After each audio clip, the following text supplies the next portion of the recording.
Hey guys, Dave from Nerdarchy, for nerds, by nerds, hanging out with these nerds. I'm Ted. I'm Ryan. I'm Mark. What? Whoa, where'd you come from? I just appeared. And today we're going to talk about, or strap on, our belt of masculinity and femininity as we talk about gender swapping.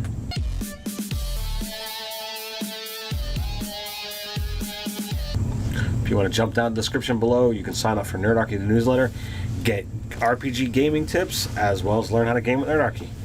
So today we have a special guest with us, and we're going to be talking about, as we stated, gender swapping. It's not something that happens at our table too often, but it was kind of introduced to our table by this gentleman down here. I even remember the name of I think the name of the character in my campaign was the Druid Monk, and it was like Gaia. I can't remember. And I think she was elf or. It was a Grugok elf, or what do they call it now? A wood elf. Mm-hmm. Yeah. Okay. Yeah. And she was a druid fighter, I think. No. It was a monk druid. Monk druid. Yeah. Because I'm pretty sure I remember some monk stuff going on. That could have been. I don't know. Guys, we're going back like 10, 15, 20 years. More than 10 years. Way Is more this than the 10 years. character that had the two-headed monkey? Yeah, this was Dazzle. Yeah. Dazzle. Okay. Yeah. I miss Dazzle still. To this day. Yeah, the pain is real. So, it's like we said, it doesn't happen too often at our table. Generally, we always play the gender that we are. Yeah. Now, what we do currently have that going on in your game, where Nicole is playing a guy. Oh yeah, that's true. So I mean, we have it happening, and there's times like I know I'm sitting there and I'm trying to have a conversation, and my brain still has to like, wait a second, nope, that's a dude, even though there's a girl sitting there across the table. Yeah, to get used to the dissonance that kind of happens because you're presented with the person you're presented with, and you're kind of, we're not our characters, but we kind of are in a way, even when we're role-playing characters. Yeah. My experience with the person gender swapping. Here's what we should do. Is it out of line to insist that Nicole wears a mustache? I think it would be totally reasonable request. I figured that one. So, my experience was from Pathfinder Society. There was a guy, and I've ranted about this on one video before, who would always play female characters, and they were always lesbians. But it wasn't even like a nuanced depiction of a woman who was a lesbian. It was middle schoolers sort of idea of what a lesbian Immature. is. Yeah, and also too, he would also do the gamest thing of making, because he'd usually play martial characters, making charisma a dump stat. So also a female lesbian with no personality, because if you have an 8 charisma, that's kind of what you're saying. But there's different ways to play charisma. Some of it is either lack of personality, not being very attractive, or some other mitigating factor that you would say this person has a low charisma. Right.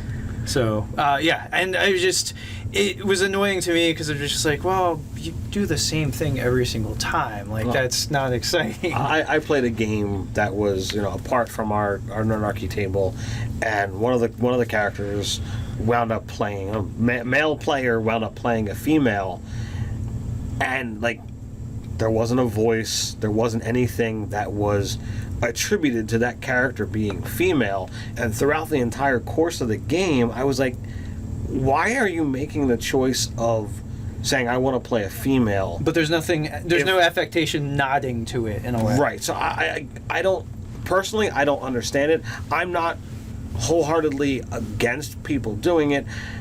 I don't understand unless you're going to do something that specifically says, well, I'm playing this for this reason. What is your motivation? What's the story you're trying to tell by playing that? By making that choice, right. And it's a very distinct choice. For me, I don't know. It would be easier for me to play a homosexual character than it is for me to play cross gender, because okay, well, it's just they happen to be attracted to men. Right. All right, whatever. You could still make a character who's kind of masculine, but also has that other side of sexually just attracted to men, and that's just cut and dry. But we really don't have sex in our games. Sex scenes. Yeah, so, because it'd be maybe a little awkward talking then to it a would bunch be of your awkward. buddies. Then I could see it like being. Then I probably if we did role playing to the point where you're like, okay, your character is seducing this person, you got to talk that out, or whatever. Yeah, then that would be uncomfortable, even for me. And I have I'm very secure in my masculinity, so I have no problems with playing a female character. But talking it out might be a little awkward. Yeah, especially if you have to do it with another player character, playing it against an NPC. Then it's not. Well, then you're still crossing the Yeah, table but to whoever that GM is. Yeah, and it's going to be like me or Ted, right? And you're looking at our beards, and we're like, hey, baby. Oh, yeah, you're sexy. So we usually are pretty like skimming over the sort of romantic aspects of the game. It happens off scene. Yeah, off camera kind of bits to it. Also, too, with Force Grey, the Matthew Mercer game with Chris Hardwick, Brian Posehn, and Ashley Johnston and others, or Johnson. So Brian Posehn is playing, that just got introduced to the campaign, a female bard, a half-elf female bard, but it's like Brian Posehn like talking in his voice, and he's this like balding, tall, like kind of chubby dude. It's kind of got like a scraggly voice as it is. Yeah, like and like so he's not even doing a voice, so it's just like comical. He's like, I'm a sexy lady,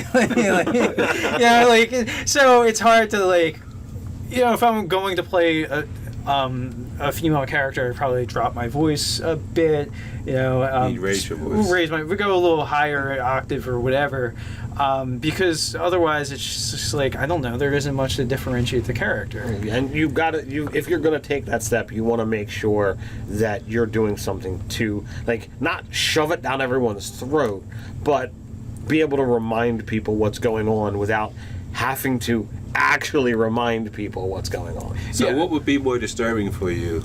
Having a male play a female character, or a female playing a male character, or playing a character that was attracted to the same sex as whatever the person was? Well, I've unbeknownst to me, I've been in games with all of them. So, only once, yeah. You've played female characters in mine and Dave's game.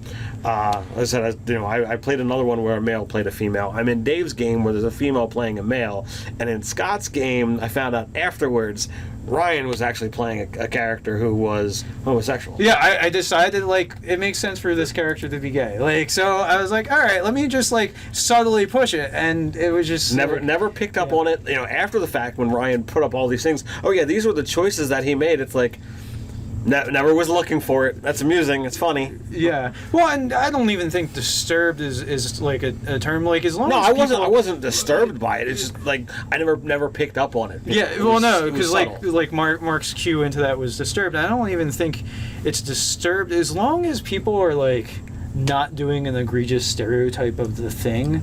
Like, I'm fine with whatever. It's just I don't want it to be like, you're playing a female, so obviously she's a bimbo. You're playing a gay guy, so he's obviously like frou-frou and limperisty or whatever. I mean, and fine, you could be a flamboyant character with panache and stuff like that, and it's even fine if you go a little towards stereotype, but like, if every single character, if you're gonna make a run of gay characters and they're all that very like, I'm super, thanks for asking, like that, it just no. Like, so one character, fine. For me, as long as everyone at the table is comfortable with what's going on, I'm all for it. I have no problems.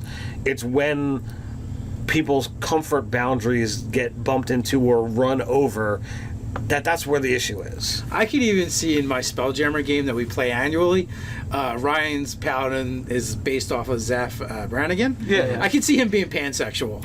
Maybe. Come on, because he's so sexy, everybody would want to be. Well, I mean, like he wouldn't, like, obviously, like, if a male character was attracted to him, it's fine, because, like, who wouldn't be? But, like, Zaf Brannigan was kind of a spoof on Captain Kirk, and that's really what I was going for, like, the sort of, like, if there's an interesting sexual encounter, but he's definitely more toward the ladies, but if that happened to be, like, a six-armed, demoness, that's fine by his book, too, because that would be an interesting experience, for sure. So you have any other things you want to weigh in on? You know, why you've made those kind of choices? Like what? Yeah, do you want to explain to us about the Dominatrix half giant? Yeah, see that's when it gets to a bit much. Like anytime where you have to get into graphic detail, like otherwise you can just go off camera. Like, yeah, this is happening. He's just, I wanted to fight with a whip and I had to explain it, and it happened to be a female character. Yeah, well, kind of, sort of, but see, for me, it's like this whole thing is fantasy, right? Not like I fantasize about being a girl, but what happened if I was? Yeah. What if I walking down the street, get hit by something, teleporter to an alternate universe, bam, I'm a girl. Holy crap! Okay, you just got to deal. For me, it's just another aspect of the fantasy game. I mean, I'll never be a half giant. Oh You no, know, in that's the real worst. life. Yeah. I'm not ready to start crying over here. Yeah. But We need sad music to come in the video at this point. Lean back, Mark. Lean back. sorry, it's for me. It's just another aspect of the whole fantasy role playing situation. So, being a dominatrix, I don't know exactly why I picked that, but Sounded like a good I think idea. he was messing with Ted. yeah, I think the only person that bothered was Ted. But I had fun with it. You know, I mean, it's not like I know what a dominatrix really does. I've never been to one, or to my knowledge. Or at least what I he's see saying to some the videos, internet. so I have some ideas. Yeah. That's what he's saying to the internet. You have right the now. stereotypes of what you think they would do, and that's what I played on. So. That makes me think of Mark's bachelor party when we went out to a gentleman's club, and one of the things that they do is you can bring the bachelor up on stage, and they brought this guy up and they beat his ass with a belt. Oh, yeah, And Mark was that like, guy. if you guys had that done to me, I will knock her out. Oh, I told her when they called me over, Yeah. I said, look, you hit me with that fucking belt, all bets are off. We're fighting. And the guy was like, well, you can't go up there. I'm like, fine. Yeah. And she's like, no, I won't hit you hard. Yeah. Like, what's not hard? So I feel like Mark this is lied. true. That was his experience with being dominated. Yeah. Yeah. This is turning into like a Nerdarchy after dark. Yeah. All right. So how do you handle gender swapping and the like in your games? Do you allow it? Do you not allow it? Do you have any awesome or weird stories Do that you you want to require share? Why don't you put those down in the comments below while you're at it? Like, share, even subscribe. You can get steamy beard pics on Snapchat. Hang out with us over on Facebook. So until next time, Stay nerdy.